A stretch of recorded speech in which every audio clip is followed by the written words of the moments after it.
Hello and welcome back to the Canadian Money Roadmap Podcast. I'm your host, Evan Neufeld.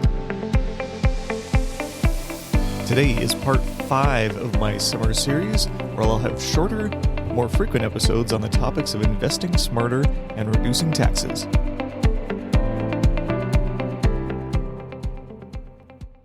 First and foremost, today, I apologize for the late upload on this episode. I've had some dental work done recently, and so you might also hear a few little extra S's or oddities with how I sound, but I wanted to make sure I get this episode out to you regardless. So today I wanted to talk about the TFSA. The TFSA is the undisputed king of investing smarter and reducing taxes. The main reason is because when you invest with a TFSA, all of your investment growth is yours to keep forever. You never have to share any of it with the government. You don't have to deal with tax credits or worrying about your income or anything like that. If you are investing in your TFSA, you are growing money and you get to keep all of it. That is the simplest way to invest smarter and reduce taxes that is available to Canadians, full stop. But today I wanted to talk about some of the pitfalls to be aware of when it comes to investing in a TFSA. The first one is about how you accumulate TFSA room. So as soon as you turn 18, you qualify to open a TFSA. Now, the problem is people turn 18 at different times, of course, and turn 18, you receive the contribution room available to all Canadians in that year. So if you turned 18 long before the TFSA launched, you have every year's worth of contribution room because you're already 18 when the TFSA launched in 2009. The room has changed over the years. The first year you could do $5,000 and you could do that for a number of years. And then they increased it to $5,500 to account for some inflation. And then the government at the time was trying to get reelected. So they gave a one-time bump up to $10,000. And then the elected government that got in, they decided to bring it back down. And then it was at $6,000 for a while. And that's where it is today. So whenever you do your calculation of how much contribution room you have, you can find a number of calculators online, but it's all based on the year that you turn 18. If you turned 18 in the year where they offer the $10,000 one-time contribution rate, then you would be able to take full advantage of that. But if you turn 18 afterwards, you don't get that benefit, unfortunately. Now, the thing that would apply to some other people when it comes to the contribution room is residency. So you accumulate TFSA room not based on citizenship, as being a Canadian citizen with a Canadian passport, but it's based on residency. So if you reside in Canada and you're over the age of 18, you would accumulate TFSA room. If you are someone who, say, works overseas, or I know of a few professional athletes or that played volleyball or hockey or something like that over in Europe, if you are a non-resident for a complete year, you would not accumulate TFSA room for that year. I know a number of people that have moved away for a little while and wanted to, say, test the beaches out in Australia for a few years or do some traveling for an extended period of time, and they would have residency elsewhere. So for those years, if this applies to you, you have to be really careful that even though you remain a Canadian citizen, and even if you're coming back to Canada, for the years that you are a non-resident, you do not increase your TFSA room during those years.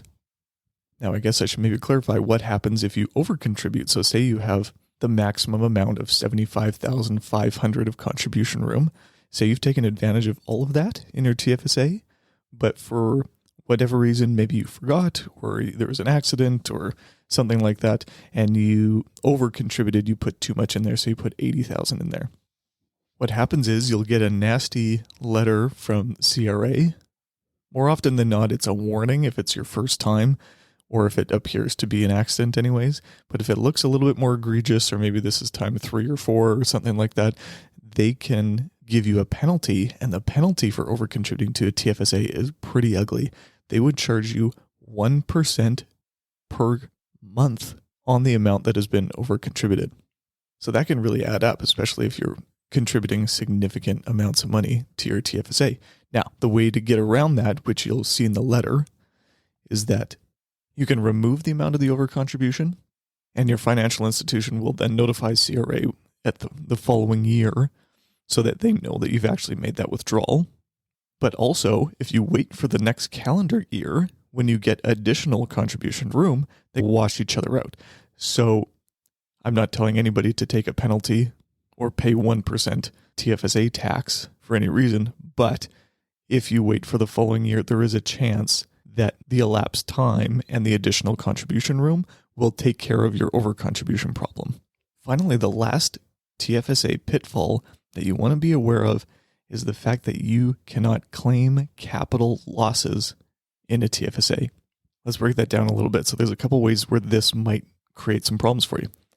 So if you use your TFSA for investing in specific stocks, those stocks have a chance to go to absolute zero, especially if you're investing in things that are very risky. So say, for example, you owned a stock that went to zero. You put $5,000 in to the TFSA and it went to zero. You can't get that money back. There's no stock to sell anymore. Nothing. You cannot get that $5,000 of contribution room back ever. Because again, it's not based on what the account value is worth or what the investment has done. It is based on what you have put into the plan. So if you put $5,000 in, you can't take any money out. You made your contribution and you have to live with the consequences. And so that TFSA room is gone forever. Second way that this shows up, it doesn't have to be a gone forever situation, but let's look at an alternative in a non-registered account. So when you have a non-registered account, again, you pay taxes when you make money. One of the ways that you do that typically when it comes to investing is through capital gains. So you pay some taxes when your investments increase in value. Now, the nice thing is if your investment decreases in value and you sell it, you can lock in a loss, which you can use to offset gains in another year. A TFSA, you cannot do that. Same thing as an RSP, but a TFSA as well. You cannot use capital losses to offset future gains. So again, if you're trading stocks or you're in investments that are quite volatile, or you're buying and selling things quite often, you cannot use any losses in your TFSA to offset any gains. The main reason is because any gains that you have in the TFSA are tax-free anyways, but you can't use it to offset gains that you would have elsewhere. So just keep that in mind, that if as your investments increase and decrease in value, no, you don't have to pay any tax on the gains, but you also don't get the benefit of offsetting gains elsewhere with losses. The main way to avoid the issue of capital losses is to use diversified portfolios in a TFSA. I've talked about understanding your own risk profile and things like that, and understanding how much you should have in stocks and bonds and everything there. So you should make sure to stay within that range. But even if your risk profile says that you should have 100% stocks in your portfolio, make sure you have a diversified portfolio if you're using a TFSA, because if things go wrong, you don't have the opportunity to claim a loss in that case, and the TFSA room is gone forever.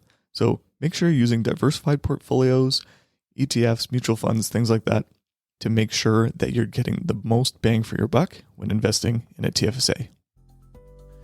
Thanks for joining me today on the Canadian Money Roadmap podcast. If you enjoyed today's episode, I'd really appreciate if you left me a review on Apple Podcasts with your biggest takeaway. If you have questions or ideas for topics you'd like me to discuss on future episodes, please reach out via my contact info in the show notes.